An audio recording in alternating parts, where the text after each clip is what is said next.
You're on the John Fredericks Radio Network and the John Fredericks Radio apps. Great to have you with us. Well, it looks like Lindsay's a little bit fired up there. It's good to have you with us. What a great day in America. You know, we have turned the corner. I really feel so much better today, and I hope you do too, about the midterms than I did before Christmas, which I thought we were going to lose 30 or 35 seats. It was going to be a lambasting. But I tell you what, the last 5 days, President Trump, Graham called it a comeback. President Trump chafed at it, but he's right. This is a comeback, and this is about President Trump taking decisive action, making decisions. This is exactly what we voted for. Nothing is going to be perfect. I mean, here's why I know we've turned the corner. The left-wing commie libtards spent the day on J6 yesterday, the entire day. That's all they did was J6. Look, J6 has come and gone 5 years ago. Trump got elected in a landslide when they tried to put the J6ers in jail, when they tried to jail him. It's gone. People know it was a joke. They know it was staged. They know the whole thing was rigged. They know that. So the Democrats coming on TV saying it was worse than 9/11. I mean, you got to be kidding. I mean, Ashley Babbitt got shot in the neck climbing through a window. People went to jail. Grandmas roaming around in there with people telling them to get in. We had 287 FBI infiltrators, and no one knew what they were doing or who they were. None of this has ever come out. Half the stuff they had to pardon the J6 committee. They had to give them all a pardon. They knew what they did. They knew they broke the law. They knew they lied. They had people on there lying. The whole thing was rigged, and that's all they got. They spent the day on it. You think about this. Yesterday was one of the greatest days in the Western Hemisphere, getting rid of the Chavez-Maduro cartel, getting them out of there. And everybody's screaming, well, where's the free elections? It's been 2 days. You can't get an election in a day and a half. You got to run the country and figure it out, and it will come.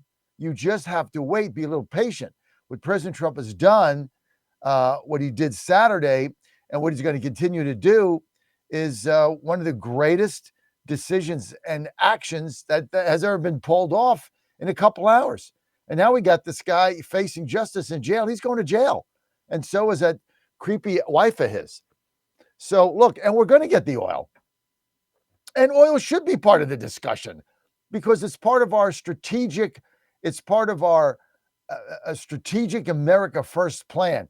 We've got to provide efficient energy for our people, and you're not going to get it through windmills and solar, okay? We tried that.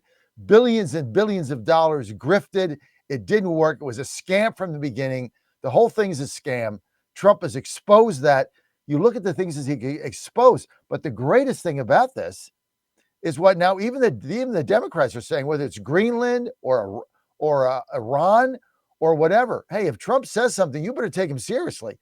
See, this is the difference between what Trump did in the Obama red line in Syria, which everybody crossed and then laughed, right?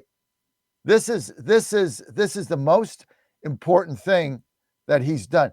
When he says he's going to do something, even now the Democrats are saying, yeah, we take him seriously. The Democrats are in there waving their arms, screaming about, he didn't break in the law and Constitution. They got candidates that don't even believe in the Constitution, that don't even put their hand in the Bible. So you know what? Get out of my face, right? All of these people are being exposed for the liars and the frauds and the communists they are. That is the greatest thing. It's almost like what Venezuela did. It's got a ripple effect that's way beyond Venezuela, oil, freeing people, better economy there. It's way beyond that. Drugs, kids. It pulled the scab off the whole thing. Just ripped it off. And the amount of Democrats that are defending Maduro is stunning. Stunning. They're defending a communist thug who murdered and tortured hundreds of thousands of people. 1/3 of his country had to leave because they were starving and had to find food. 1/3. This has been the biggest communist disaster ever, but they don't care because they're in charge. They live high off the hog, and they're running everything. That's what this whole thing is about. They all line their pockets. They all become bajillionaires on the backs of their people. and they were killing our kids, and Trump took them out. And this idea that, oh, there hasn't been, the same people are in charge. We haven't changed anything. There's not an election. It's been 3 days. 3 days.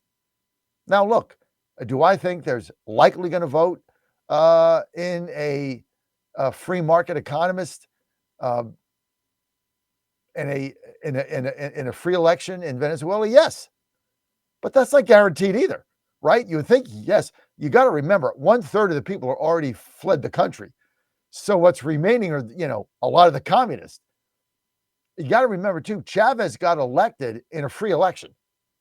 I mean, the Venezuelan people did this to themselves. They ushered in communism, just like they ushered in Mandami, because it all sounds great until they start getting beaten, thrown in the gulags, and can't eat.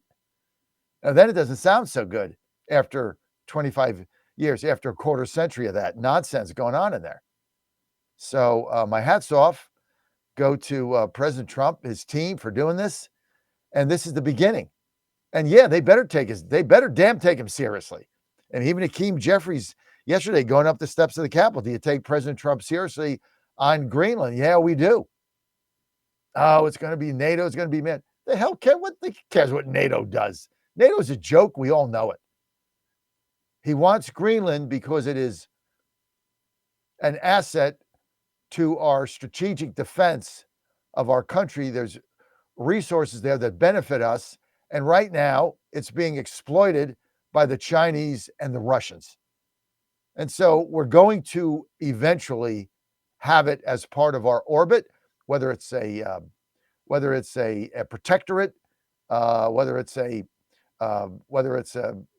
of those territories, whether it's a state. I really can't tell you. What I do know, that eventually Denmark is going to have to fold their tent, because they have no claim to this, no more than we have. And Trump is going to do this, and we're going to get it done in this term. This is why he's got to get rid of the filibuster. Gets rid of that, everything will change.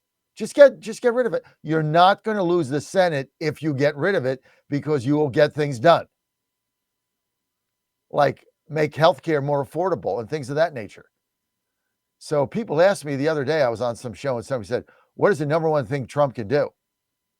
Get rid of the filibuster in the Senate so we can actually pass legislation that's going to help people, right? Meantime, the clickbaiters are out there. They're all, Marjorie Taylor Greene's going on The View. What is that, today? I mean, give me a break. I mean, the whole thing is, good riddance. The whole thing is so ridiculous. It is asinine, right? It's all about money. These people get in, all they want is money. So look, Marjorie Taylor Greene has a right to make money, get out of the Senate, the Congress, the House, resign. She's out today. I think is the 7th, is her final day, or maybe it was yesterday. I don't know, but don't let the door hit you in the ass on the way out. Here's your what's your hurry? Go to The View, do whatever you want, make as much money as you want. Guess what? No one cares. I don't watch The View. I don't care if they want to pay you $10 million. You know what? It's their money. They're a private company. They're a company with a budget. They think you're going to help their ratings. Have at it. I do not begrudge her that. She wants to do that. That's her thing. Great. The hell do I care? Of no interest to me whatsoever. Now, we had a passing of a congressman yesterday in California, rather young fellow in his 60s, died. That loses us another seat. Green resigns. We're down 2 seats. Now our majority is 2. We got to get these seats filled. I think Brian Kemp called the election for, first week in March or something. The Peach crew on today at 9 a.m. will flush that out. We got another Democrat House member in Atlanta, in Georgia, indicted on stealing unemployment funds. The fraud in this COVID is beyond the pale. I mean, it is. We don't even know how deep this is. And I got a kick out of Ohio yesterday trying to defend themselves. Yeah, your fraud there is no better than Minnesota. It's all going to be flushed out. Same thing in California. That fraud's rampant. What do you think is going to happen to Gavin Newsom when we find out how many hundreds of billions were stolen in California of U.S. taxpayer money? In the meantime, you got Madami seizing properties in New York City. Oh, it's going to turn, folks. It's going to turn, and we're going to be right in the middle of it. It is going to turn. No doubt. No doubt. And I've been saying this for some time. We just had to get through 25. 25 sucked for conservatives. I mean, it just sucked. It sucked for MAGA. It was just a dreadful year, except for the one big, beautiful bill. Everything else, dreadful. But that is in the rear view mirror. And now we're looking ahead. And I got spring in my step today, going to the White House press briefing, 11 a.m. As soon as the Peach crew's over, I'm out of here. Let me see if I have my stuff. Let me see something here I'm missing, but I'll figure it out in a minute. I think somebody moved something when we putting up these panels, but we will figure it out. They're at 11. Then I think Oval Office 2:30. President Trump signing some executive orders. It says close press, but they always open it. So I'm sure that'll be open. I'll be there today. I'm in the pool, which is good. Always good to have that opportunity. But listen, lots going on here, folks, and you ought to be very, very fired up about what is on the horizon. The Iranian government might collapse before the end of the month. I mean, I had one of those Iranian resistors on. I never saw this coming. Because here's the problem when you cry wolf every month and there's no wolf. You start saying, well, show me the money, right? I'm the show me state, show me. But now their economy is collapsing. There's reports now that the Ayatollah in Iran is getting a little nervous that he's seeking cover. Now I'm not for us intervening there. Let it fall. Look, these guys know how to run a coup. They ran one against the Shah, right? They know how to do this. Let them do it. We're there if you need us.